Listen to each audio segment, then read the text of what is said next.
हरियाणा में विधानसभा चुनाव के लिए वोटिंग खत्म होने के बाद एग्जिट पोल के अनुमानों में बीजेपी 10 साल बाद प्रदेश की सत्ता से बाहर होती नजर आ रही है।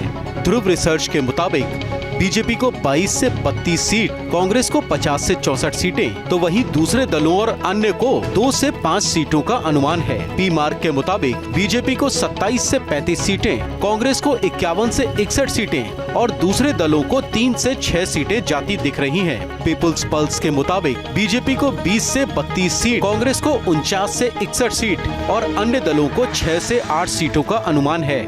मेट्राइज के मुताबिक बीजेपी को 18 से 24 सीट, कांग्रेस को 55 से 62 सीट और अन्य दलों को 3 से 6 सीटें मिल सकती हैं। सी वोटर्स एग्जिट पोल के मुताबिक बीजेपी को 20 से 28 सीटें, कांग्रेस को 50 से 58 सीटें और अन्य दलों के खाते में 12 से 14 सीटें जा सकती हैं। एग्जिट पोल के बाद बीजेपी और कांग्रेस अपनी अपनी जीत के दावे करते नजर आ रहे हैं। हरियाणा में विधानसभा चुनाव के लिए वोटिंग खत्म होने के बाद एग्जिट पोल के अनुमानों में बीजेपी 10 साल बाद प्रदेश की सत्ता से बाहर होती नजर आ रही है। ध्रुव रिसर्च के मुताबिक बीजेपी को 22 से 32 सीट, कांग्रेस को 50 से 64 सीटें, तो वहीं दूसरे दलों और अन्य को 2 से 5 सीटों का अनुमान है। पी मार्क के मुताबिक बीजेपी को 27 से 35 सीटें, कांग्रेस को 51 से 61 सीटें और दूसरे दलों को 3 से 6 सीटें जाती दिख रही हैं। पीपुल्स पल्स के मुताबिक बीजेपी को 20 से 32 सीट, कांग्रेस को 49 से 61 सीट और अन्य दलों को 6 से 8 सीटों का अनुमान है।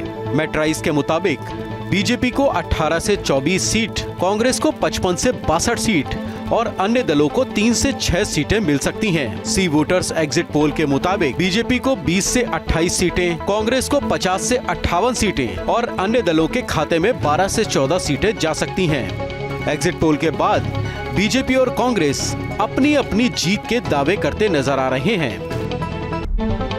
हरियाणा में विधानसभा चुनाव के लिए वोटिंग खत्म होने के बाद एग्जिट पोल के अनुमानों में बीजेपी 10 साल बाद प्रदेश की सत्ता से बाहर होती नजर आ रही है। ध्रुव रिसर्च के मुताबिक बीजेपी को 22 से 32 सीट, कांग्रेस को 50 से 64 सीटें, तो वहीं दूसरे दलों और अन्य को 2 से 5 सीटों का अनुमान है। पी मार्क के मुताबिक बीजेपी को 27 से 35 सीटें, कांग्रेस को 51 से 61 सीटें और दूसरे दलों को 3 से 6 सीटें जाती दिख रही हैं। पीपुल्स पल्स के मुताबिक बीजेपी को 20 से 32 सीट, कांग्रेस को 49 से 61 सीट और अन्य दलों को 6 से 8 सीटों का अनुमान है। मेट्राइज के मुताबिक बीजेपी को 18 से 24 सीट, कांग्रेस को 55 से 62 सीट और अन्य दलों को 3 से 6 सीटें मिल सकती हैं। सी वोटर्स एग्जिट पोल के मुताबिक बीजेपी को 20 से 28 सीटें, कांग्रेस को 50 से 58 सीटें और अन्य दलों के खाते में 12 से 14 सीटें जा सकती हैं। एग्जिट पोल के बाद बीजेपी और कांग्रेस